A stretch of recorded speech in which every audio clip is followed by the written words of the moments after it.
Maganda po ang topiko natin sa araw na ito. Napapanahon. Ito po ang ating mahalagang paksa.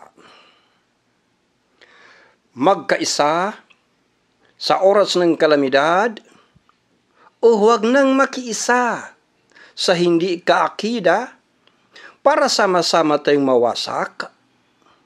Yan po ang ating topiko.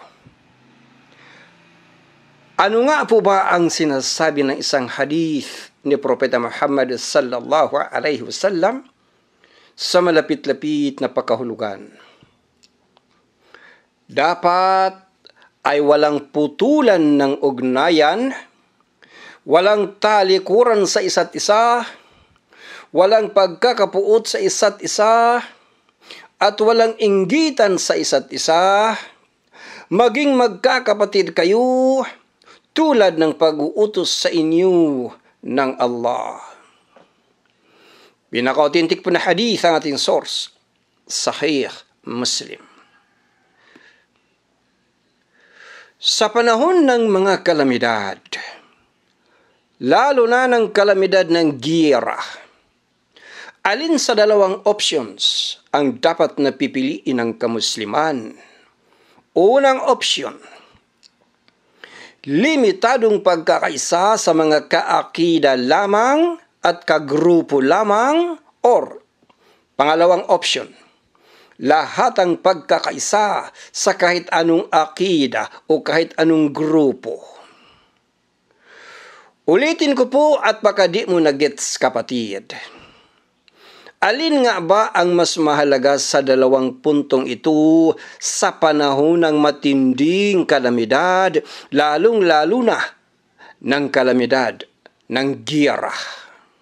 Option number 1. Ang mga Muslim ay magkaisa sa iisang akida at iisang grupo lamang, at huwag nang makiisa sa hindi kaakida at hindi kagrupo, or option number 2, kahit na ano pa ang akida or anumang grupo o sekta, basta ba Muslim, ay magkaisa sa oras ng kalamidad. Yan ang tanong.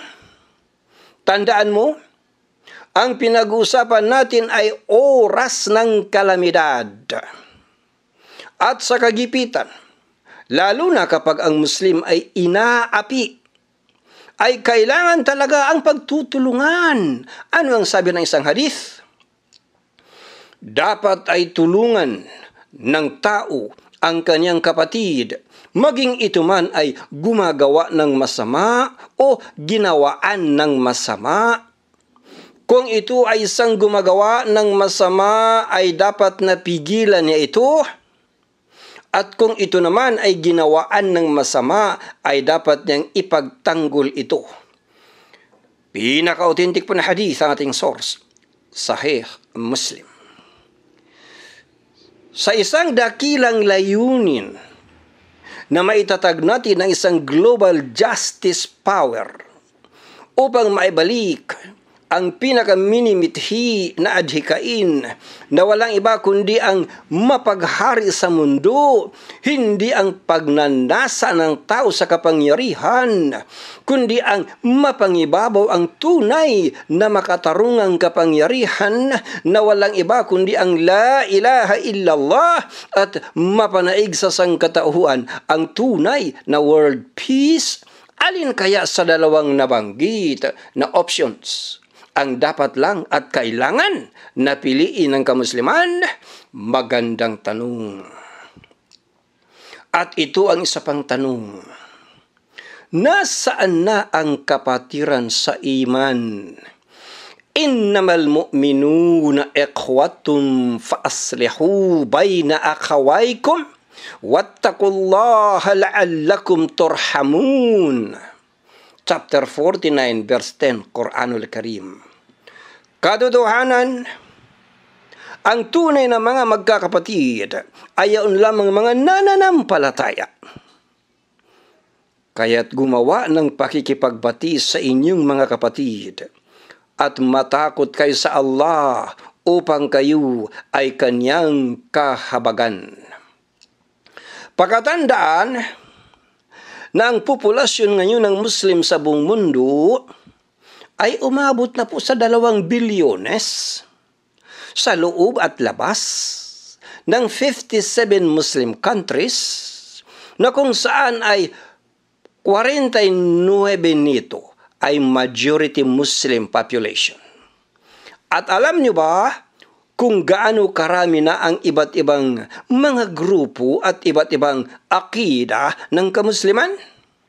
Kung sakaling hindi mo pa alam, ay isa-isahin ko sa inyo ang mga sumusunod.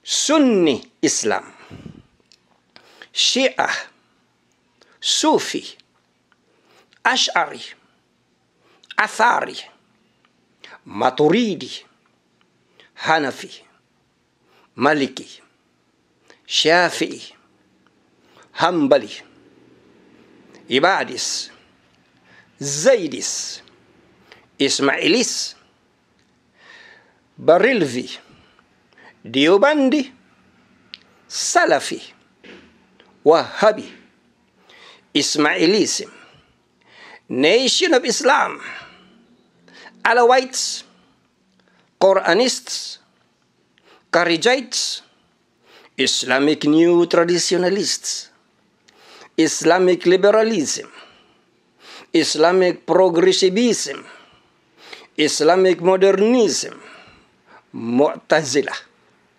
Murji'ah, Baha'i Faith, Ahlul Hadith, Qadariyah, Jabariyah, Jahmiyah, Batiniyah, Ahmadiyah, Gulen Hizmit Movement, Modernists, Salafism, Islamism, Al-Ikhwanul Muslimin, Jama'a Islamiyah, Jama'atut Tabligh, at sino man ang wala sa mga grupong ito ay tinawag na non-denominational Muslims.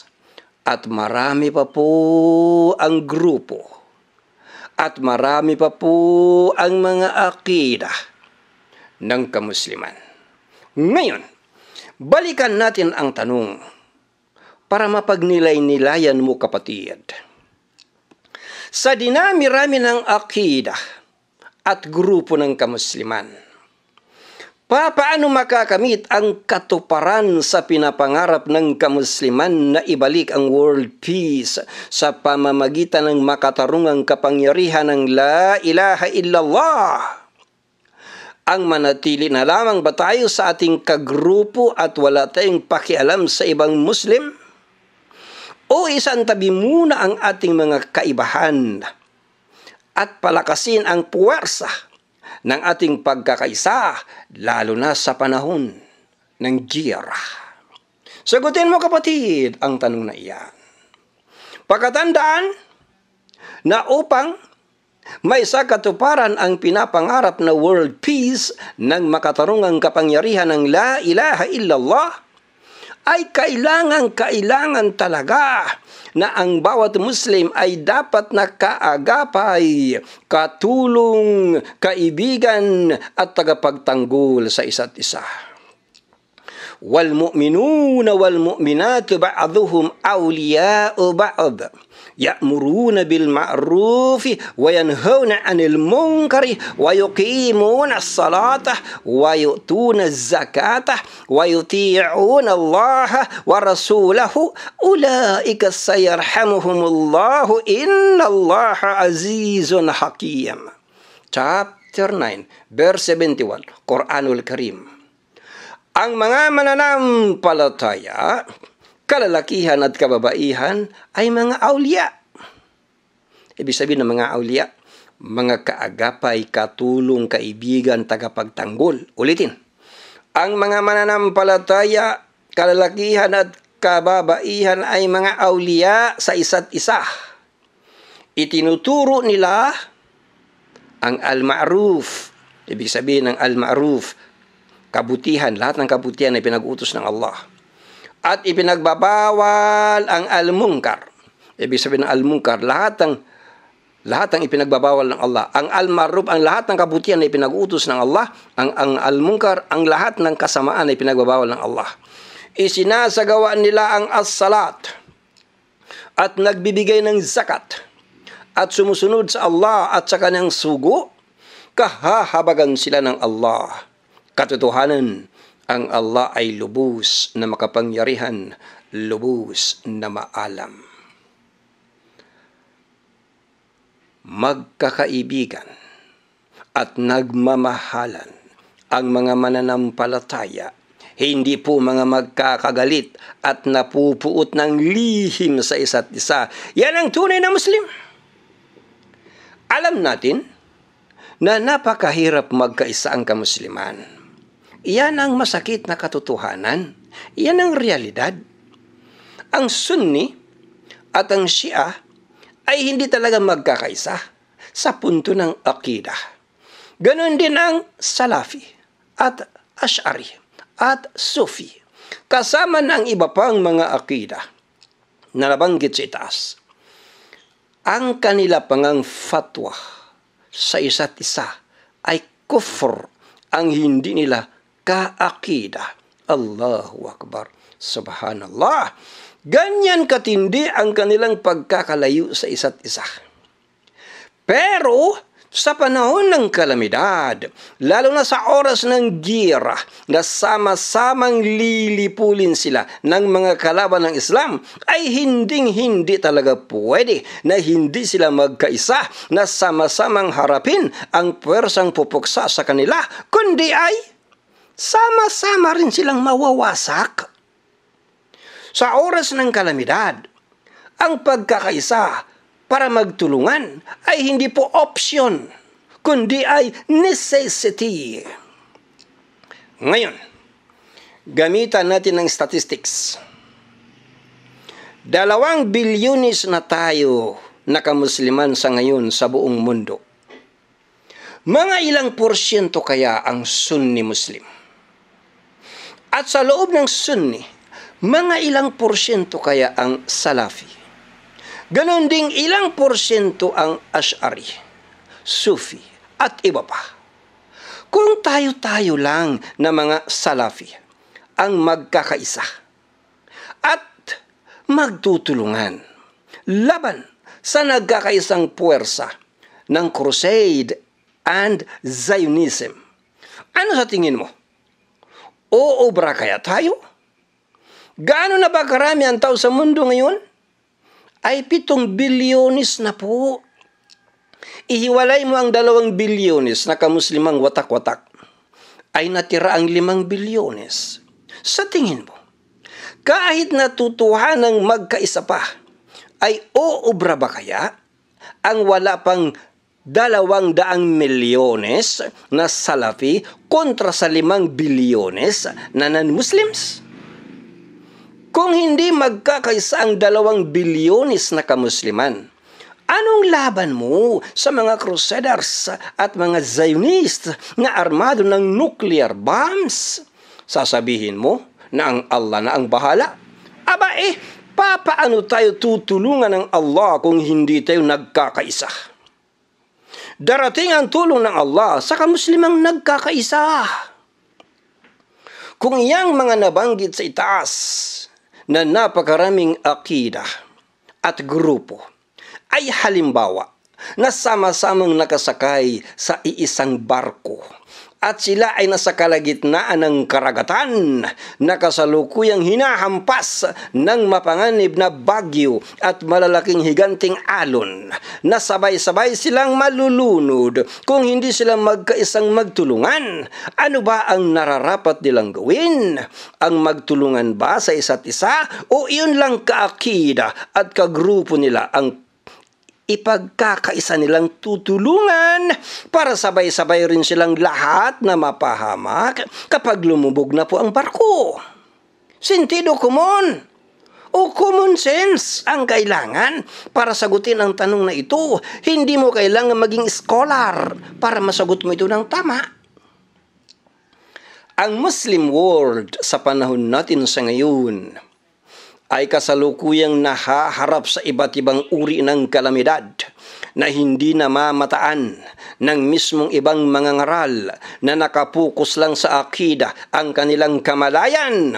Banggitin ko sa inyo ang ilan lamang sa mga mapaminsalang unos at kalamidad na kasalukuyang mahapding dinaranas ng kamusliman sa iba't ibang panig ng mundo para magkaroon ka naman ng idea, kapatid. Kalamidad numero 1. Halos ang lahat ng mga mahihirap na bansang Muslim sa mundo ay lubog na po sa riba ng World Bank at ng International Monetary Fund. Ang dugo na nananalaytay at bumubuhay sa kanilang mga ekonomiya ay binubuo ng riba na isa sa pinakamortal na kasalanan sa Islam na dulot ay tiyak na kapahamakan ng sambayanan. Anong sabi ng Quranul Karim? Chapter 2, verse 275, Alladhina ya'kuluna ar-riba la yaqumuna illa kama yaqumu alladhi yatakhabbatuhu as-shaytanu minal mas. Malapit-lapit ang pagkahulugan. Chapter 2, verse 275, Quranul Karim. Yaong mga lumalamo ng riba, sila ay hindi makatatayo sa araw ng paghukom, malibang katulad ng pagtayo na isang hinataw ni Satanas tungo sa kanyang pagkabaliw. Ayon sa tafsir ni Ibn Abbas radhiyallahu an, sa araw ng muling pagkabuhay ay bubuhayin sila at magsisilabasan mula sa kanilang mga puntod ng mga nangingisay na tulad sa isang epilepsy. Ang kanilang mga katawan ay violenting nanginginig nang di mapigilan. Dahil po sa pangil ng death trap o bitag ng utang mula sa World Bank at ganun din sa International Monetary Fund, ay natatalian nila sa ilong ang mga bansang Muslim at hindi nakakapalag ang mga ito sa kahit ano pang military, political, and economic operations na gawin sa kanila ng mga kuffar at musyrikun. Kahit na mismong katuruan ng Islam ay nababago ng death trap, namamanipula nila maging ang religious curriculum ng mga Islamic universities para unti-unti na baguhin ang totoong turo ng Islam. Pati na ibang mga Islamic scholars ay namamanipula nila upang mga magsipagdeklara ng mga baluktot na fatwa. Nagaganap na ito sa iba't ibang bansang Muslim na kontrolado ng global imperialist powers ng Crusaders and Zionists. Kalamidad numero 2. Iniisa-isa natin yung mga kalamidad na kaharap ng Muslim ngayon na kung saan kailangan ng pagkakaisa ng mga Muslim. Kalamidad numero 2. Mga ilang bansa na ba ng mga Muslim ang nagdurusa sa ngayon ng sukdulan, sanhi ng mga invasions, revolutions, and civil wars na ang pinakautak ay mga puwersang kanluranin at Europa ng pinagsamang apoy ng Crusade and Zionism? Akala nyo ba ay sa Palestine lamang ang kapahamakang dala ng mga Zionists? Hindi po, kundi global po. Mga ilang milyon na ba ang kamuslimang pinagpapapatay ng mga ito sa iba't ibang panig ng mundo? At mga ilang milyon na rin ba ang kamuslimang pinalayas sa kanilang mga sariling tahanan upang mamuhay ng kaawa-awa sa mga refugee centers sa iba't ibang bansa? Hindi ba ito matinding kalamidad na kailangan magkaisa na ang mga Muslim para puksain? Kalamidad numero 3. Ito ang kasalukuyang mga bansa na ang kamusliman ay nagdurusa sa kagagawan ng mga anti-Islam and anti-Muslim campaigns. Libya, Iraq, Syria, Myanmar, Lebanon, Tunisia, China, Yemen, Russia, Burkina Faso, Central African Republic, Chad, Ethiopia, Mali, Azerbaijan, Tibet, Xinjiang, India, Sri Lanka, kasama na ang diskriminasyon mismo sa ating bayang Pilipinas. Ganon din ang mga Muslim sa Vietnam, Bosnia, Bulgaria, pati na rin ang Islamophobia sa mga bansang Germany, Netherlands, Norway, Sweden, Switzerland, United Kingdom, Canada, USA, France, and New Zealand. At huwag mong makakalimutang isama rin ang Palestine. Lahat ng mga iyan ay mga kalamidad na pinagdurusa ng kamusliman sa kasalukuyan, kasama na ang pagdurusa ng Iran sa walang katapusang sanctions and bombings. Ano, hindi pa rin ba tayo magkakaisa? Ha? Yan ang tanong. Kalamidad numero 4. Ang war on terror ay malinaw po na war on Islam ng Crusade and Zionism. Maraming beses na itong pinatunayan ng mga non-Muslim intellectuals mismo sa Amerika at Europa. Ayon sa mga official report, ang war on terror sa Iraq, Libya, Afghanistan, Pakistan, Syria, at Yemen ay kumitil sa buhay ng humigit 3 milyones. Under the pretext of war on terror ay ini-invade ng US and European powers ang mga Muslim countries at kinakasangkapan nila ang media para gawing kontrabida ang Muslim na biktima at ipromote na bida ang mga invaders. Mantakin mo! Kung sino pa ang biktima ay sila pa ang terorista. At ang mga hinayupak na invaders ay sila ang mga tagapagtanggol kuno ng human rights, freedom, world peace, and progress, kalukuhan. Sa pamamagitan ng kanilang mga invasions, ay sukdulang ipinapahamag nila ang kamusliman sa iba't ibang panig ng mundo at dahilan sa kawalan ng pagkakaisa ng mga Muslim, ay nagagawa pa ng mga kufar na kasangkapanin mismo ang Muslim para wasakin ang kapwa Muslim. Sa paanong paraan? Halimbawa sa United Nations Security Council ay magbubutuhan ang mga bansa para suportahan ang pag-invade o pagsalakay ng puwersang Amerika at Europa sa isang bansang Muslim. Halimbawa ay Iraq o Libya. At magugulat ka dahil mismo mga bansang Muslim na miyembro sa United Nations ang kasamang bubuto na bombahin ang Iraq o durugin ang Libya.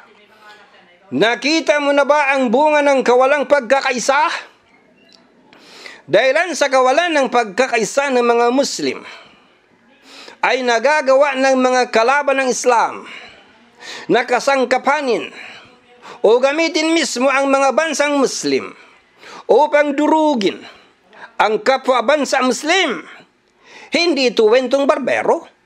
Totoong nagaganap ito at magaganap pa. Nasaan na kaya ang kautusan ng hadith na pagmamahala ng alang-alang sa Allah? Tinabunan ng puot sa isa't isa dahil sa akida. Pakatandaan na pinakadakilang pagmamahal ang pagmamahala ng alang-alang sa Allah. Ayon sa hadith at Tirmidhi, sinabi ng Allah, ang mga yaong minahal ang isa't isa ng alang-alang sa aking luwalhati ay magkakaroon ng mga member ng liwanag, at ang mga propeta at mga martir ay maghahangad na sana sila mayroon ding ganon. Naiulat ni At-Tirmidhi na nagsabing ito ay Hasan Sahih.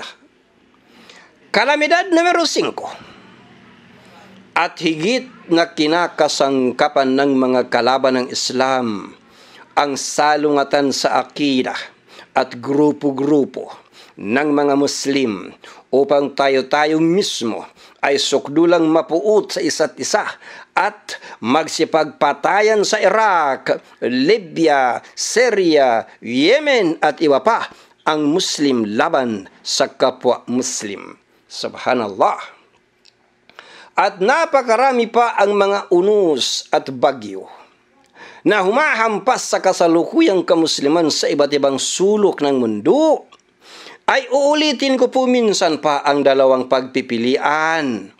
Option number 1. Ang magkaisa tayo sa kanya-kanyang akidah at kanya-kanyang ring grupo at patuloy na panunuorin na lamang natin ang papalunod ng barko upang sama-sama na rin tayong mapahamak. Or, option number 2. Magkaisa na ang lahat ng Muslim sa mundo sa panahon ng kalamidad, lalo na sa panahon ng giyera, maging anuman ng akida at grupo, para lang maisalba ang barko at huwag tayong magsama-sama sa kapahamakan. Alin nga ba ang mas mabigat na necessity? Ang isalba ang kamusliman sa tiyak na kapahamakang dulot ng global military, political, and economic operations ng Crusade and Zionism? O ang panunuuri na lang natin ang mga sarili na mapahamak, basta ba ang mahalaga ay kanya-kanya tayong akida at grupo at wala ng pakialaman sa isa't isa? Sige nga kapatid, mag-isip-isip ka. Alin sa dalawang iyan ang talagang necessity sa kasalukuyang panahon? Mayroon bang mga Islamic scholars sa buong mundo na nagsasabing sa panahon ng kalamidad, lalo na sa oras ng giyera, ay huwag magkaisa ang mga Muslim ng iba't iba ang akida laban sa mga kalaban ng Islam? Mayroon bang dalil sa Quran at sa Hadith na nagsasabing sa oras ng kapahamakan ng mga Muslim sa kamay ng mga kalaban ng Islam ay huwag magkaisa at huwag magtulungan ang kamuslimang iba't iba ang akida? Pakisagot nga po. Pwede bang maparaiso ang Muslim na taglay sa puso araw at gabi ang puot sa kapwa Muslim? La tadkhuluna al-jannata hatta tu'minu wala tu'minu hatta tahabbu. Hindi kayo makakapasok sa paraiso hanggat hindi kayo nananampalataya, at hindi kayo mananampalataya hanggat hindi ninyo minahal ang isa't isa. Authentic po na hadith, Sahih Muslim at saka hadith Ahmad. Sige po mga kapatid, pag nilay-nilayan ninyo ang audio lecture na ito, nawa sumaatin ang patnubay at proteksyon ng Allah sa lahat ng uri ng kapahamakan sa mundong ito at sa kabilang buhay. Allahumma amin.